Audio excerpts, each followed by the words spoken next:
Welcome to the debate. So, before the widespread adoption of GPS, learning a new city required you to actively build a cognitive map.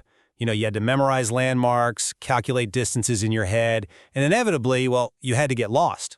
Oh yeah, constantly. Right. And it was frustrating, sure, but that physical friction built a really reliable internal compass. Today, you pull out your phone and follow the glowing blue dot on your screen. Right, and it is entirely frictionless. But the moment your battery dies, you realize you don't even know which way is north. Yeah. You haven't internalized the landscape at all. You've just been blindly following instructions. But there is another way to look at that blue dot. Because you no longer fear getting lost, you can explore entirely new neighborhoods, visit cities you would have otherwise avoided, and navigate complex terrain with total confidence. Mm-hmm. The tool didn't eliminate your ability to travel. It radically expanded where you were willing to go. And that exact tension is what brings us to our topic today. We are looking at the professional equivalent of that blue dot, which is generative AI, and its role in personal and professional reinvention in 2026. Exactly. We're looking at whether using generative AI as a tool for career transformation actually enhances human agency and skill development, or if it's, inevitably eroding our core competencies, homogenizing how we think, and stripping away our authentic professional identities. Right. And this is a conversation that is growing right out of the latest scientific literature and practical guides on AI's impact on how we learn and adapt. And my stance today is that AI acts as an unprecedented amplifier of human agency. Okay. It is an elite practice companion that accelerates our learning, elevates us from mere executors to strategic directors, and actually deepens our connection to the professionals we want to become. And I will be taking the stance that delegating our development to AI introduces severe risks of cognitive atrophy. Right. By outsourcing our critical thinking, we are driving a dangerous homogenization of collective human ideas. And that results in a profound loss of genuine agency when we're navigating complex career changes. So to really unpack this, I think we have to start with the psychological hurdle of reinvention. I mean, the sheer mental effort of deciding to change careers is massive. Oh, absolutely. I was looking at this fascinating mixed method study recently referred to as Possible You. Oh, right. The one with the letter exchange? Yes, exactly. That had over 200 participants, N equals 209, I think, who were contemplating major professional changes. And instead of just writing down a standard 5-year plan, they used large language models to generate highly personalized, credible narratives of their future selves. Mm-hmm.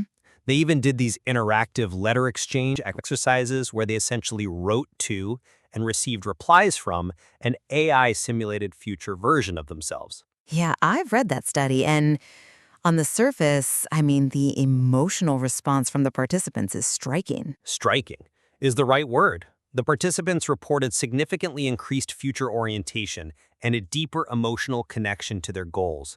And the mechanism of why this works is fascinating. Yeah. Psychologically, we often struggle to connect with our future selves. We subconsciously view them as strangers. It is a recognized cognitive bias called the empathy gap. Right. When you are forced to write a letter, and then the AI synthesizes your ambitions, your fears, and your industry context into a realistic, structured reply from you in 5 years, it bridges that gap. Well, It tricks the brain into feeling a personal, immediate connection to a distant goal. Expanding a person's sense of opportunity like that isn't a crutch. It actually clarifies their ambition. okay, but This is the definition of agency. Using a tool to gain the clarity and motivation needed to change your own life. I come at it from a different way.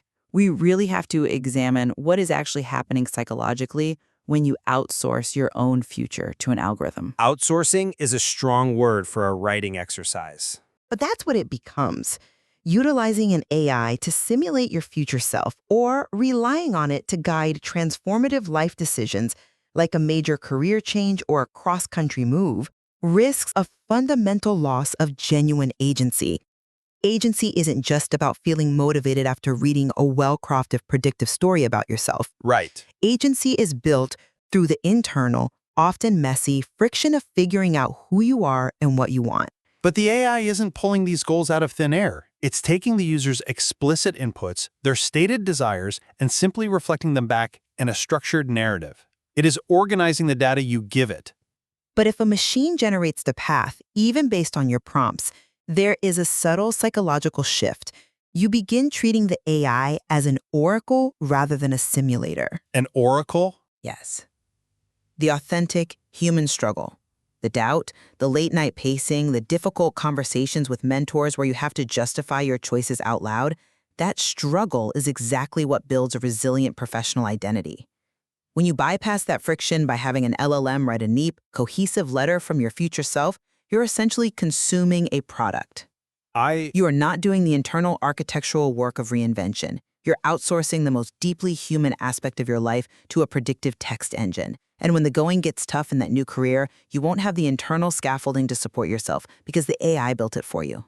I see why you think that, but let me give you a different perspective. You use the word oracle, which implies the tool is handing down a prophecy that the user passively accepts. Which happens. But the mechanism described in the literature is an active dialogue. The LLM reshapes and reflects. Think about the cognitive load of a massive career shift. It is completely overwhelming. Sure. By using the AI to map out the narrative, the user can step back and evaluate it objectively. They can say, does this actually sound like me? Is this what I really want? It provides a tangible prototype of a career path. That active evaluation, looking at the prototype and saying yes or no, is where the agency lies. It clarifies intent rather than replacing it. Okay, let's say the intent is clarified. The psychological desire is there. We eventually have to move from wanting to change to the practical daily act of actually learning the new skills required for that change. Right, the execution phase. Exactly. And this is where the physical and cognitive risks of skill acquisition via AI become undeniable. There is a growing body of evidence around how people are actually using these tools for complex tasks like writing and coding, and it points to a massive problem with cognitive offloading. But the data from recent randomized controlled trials shows something very different. We're seeing empirical evidence that AI is a catalyst for internalizing skills. Let me finish the thought on cognitive offloading, because it explains the AI-free days that are now being mandated in these very same learning environments. The baseline danger of leaning on AI for just-in-time, high-quality examples is that your brain literally prunes the neural circuits responsible for those tasks. Because it doesn't need them? Exactly. The human brain optimizes for energy conservation. When you externalize the hard work of synthesis and syntax, your brain recognizes that an external mechanism is handling the heavy lifting. Over time, those specific deep work pathways begin to atrophy. Okay. It is why the source material itself mandates deliberate, unaided practice just to mitigate the damage the tool causes. If you have to enforce AI-free days just to protect your ability to think structurally, we have to acknowledge that the default state of using this tool is cognitive degradation. Mitigation doesn't equal inherent toxicity, though. We wear seatbelts in cars. That doesn't mean combustion engines are fundamentally opposed to human transportation. It's not a great comparison. I'm not convinced by that line of reasoning because it ignores the actual mechanism of how these tools are deployed in effective learning environments. Let's talk about the randomized trial involving cover letters. Right, the study where participants performed better the following day. Exactly. Individuals who used AI to practice writing cover letters actually performed better on unaided tests 24 hours later compared to those who practiced alone, despite expending less baseline effort during practice. Well, sure. Why? Because using AI in this context is like an athlete using a high-speed pitching machine. Yes, the machine is throwing the ball, but the human is stepping into the box and swinging the bat. The user writes a prompt, reads the AI's output, studies the syntax, rewrites their own material based on that feedback, and then, crucially, must execute the final version without the machine. But the AI provides high-quality, personalized examples that our brains can model. The goal is to internalize the skill, not externalize it permanently. If cognitive atrophy was the immediate default, they would have performed worse on the unaided test. Instead, the AI acted as an elite practice companion. A pitching machine is a physical tool challenging biological reflexes. AI is a cognitive tool doing the structural thinking for you. The reason those users performed better on an unaided test 24 hours later is simple short-term mimicry. Mimicry? Yes, they were exposed to high-quality syntactical patterns and parroted them back while it was fresh in their working memory. But what happens 6 months down the line when they haven't had to structure a complex argument from scratch? Researchers know that mimicry does not equal mastery. If you constantly use an elite practice companion to do the heavy lifting of structural logic, your own logical muscles inevitably weaken. But we're also seeing data on personalized Gen AI learning modules involving thousands of learners. Adapting learning content to individual professional goals using Gen AI actually increases study duration, user satisfaction, and self-efficacy at scale. Increased duration doesn't mean The learners aren't doing less work. They are doing more targeted, motivated work because the AI personalizes generic material into something immediately relevant to their career goals. more time spent interacting with a module doesn't equal deep skill internalization. In fact, it often leads to deep professional anxiety. When you look at how workers are actually reacting to these tools, we have to look at the psychological coping mechanisms they're developing. The literature details phenomena like direct resolution, symbolic compensation, and fluid compensation. Can you break those down? What do those coping mechanisms actually look like in a worker's day-to-day? Absolutely. These are basically panic responses when a worker feels their core competency is threatened by an algorithm. Okay. Direct resolution is when you try to outcompete the AI head-on, working insane hours to prove you're faster or more accurate than a machine, which is impossible and leads to burnout. Right. Symbolic compensation is when you start overly projecting your status, maybe suddenly demanding a fancier title or asserting authority in meetings to prove you still matter, even if the AI is doing the actual work. I've seen that one in action. Right? And fluid compensation is when you subconsciously try to prove your worth by overperforming in totally unrelated areas. For example, a coder who feels insecure about AI writing better scripts might suddenly become obsessed with organizing the company's softball league or micromanaging office politics. Wow. The fact that workers are defaulting to these stress responses proves that these tools actively threaten our sense of professional autonomy and competence. I think you're describing what happens when AI is implemented poorly by management, not when it's used proactively as a tool for personal reinvention. But what happens when you take this individual skill acceleration and scale it up? We're already seeing this shift. We are moving from individual skill building to a massive structural evolution in how work gets done. Okay. The evidence clearly shows that AI enables a necessary evolution in the professional profile. We are moving from being mere executors of tasks to becoming strategic directors and critical judges of output. A shift that I believe comes at a massive collective cost. Let me explain how this is actually playing out in the real world, particularly in emerging markets. The source material highlights developing economies, specifically in Latin America, where early career workers are adopting this technology at a staggering rate. And they aren't using it to be lazy. No. Imagine a junior marketer in Bogota. Before AI, she was just executing whatever copy her boss demanded. Now she's using Gen AI as a sparring partner for what's called job crafting. She analyzes past successful campaigns, generates multiple strategic options, and presents her boss with a comprehensive roadmap.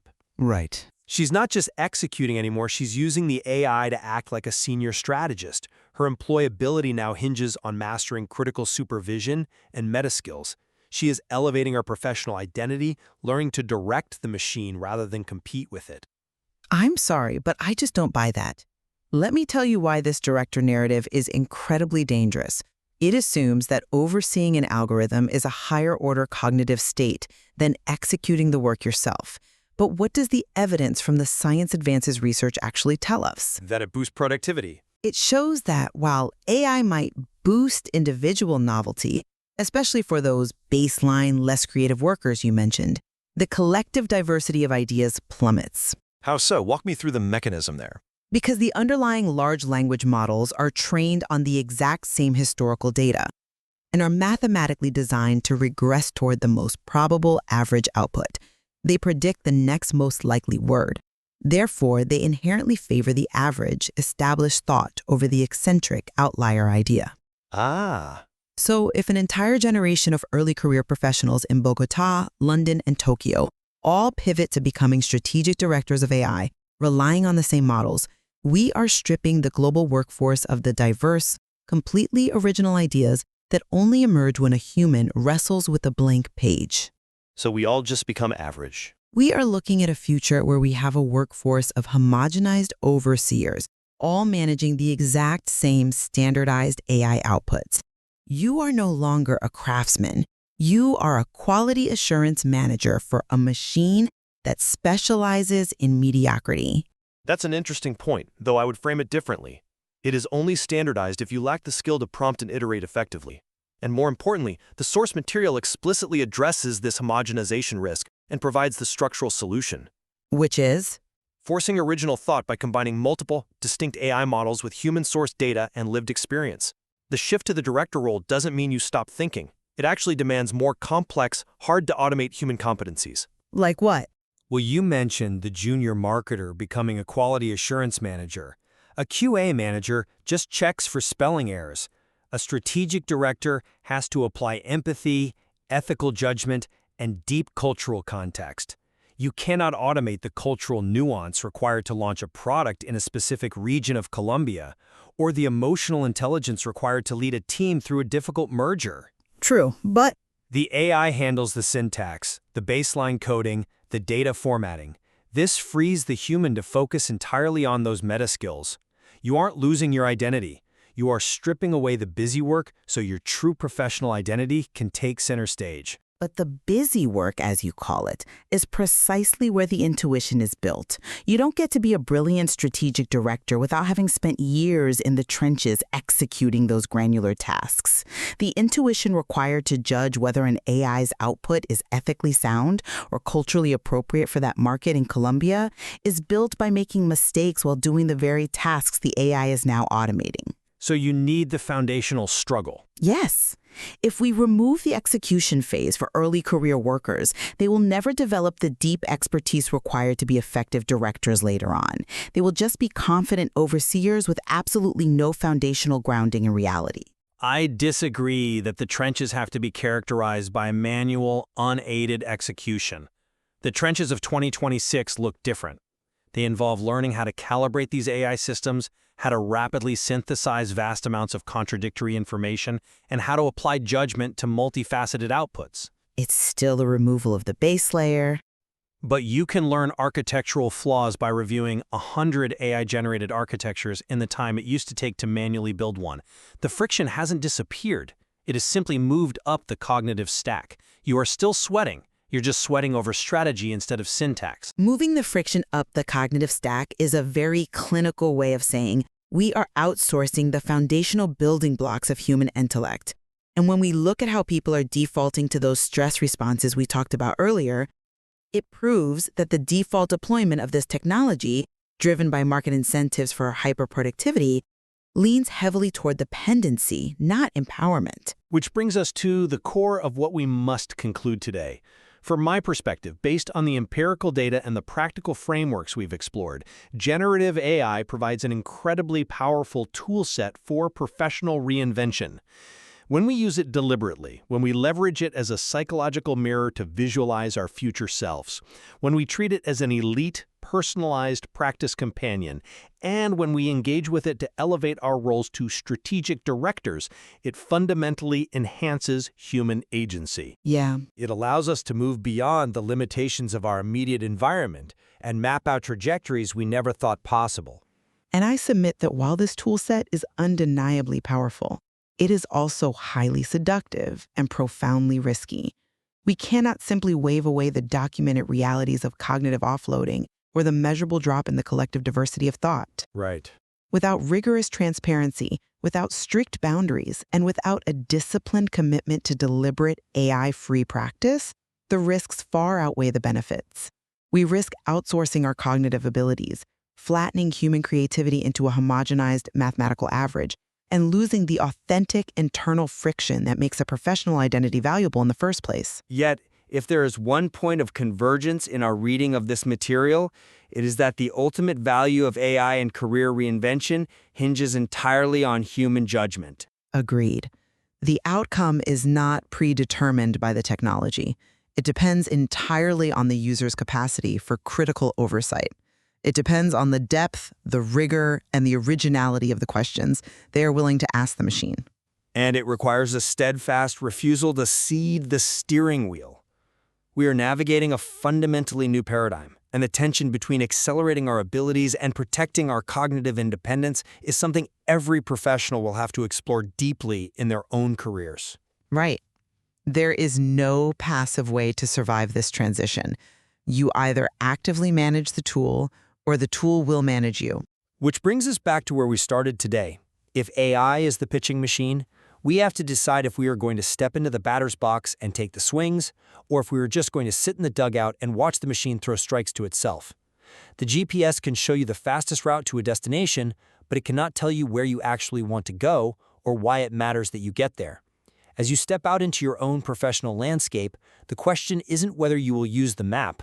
The question is, who is really choosing the destination? Thank you for joining us, and we'll leave you to draw your own conclusions.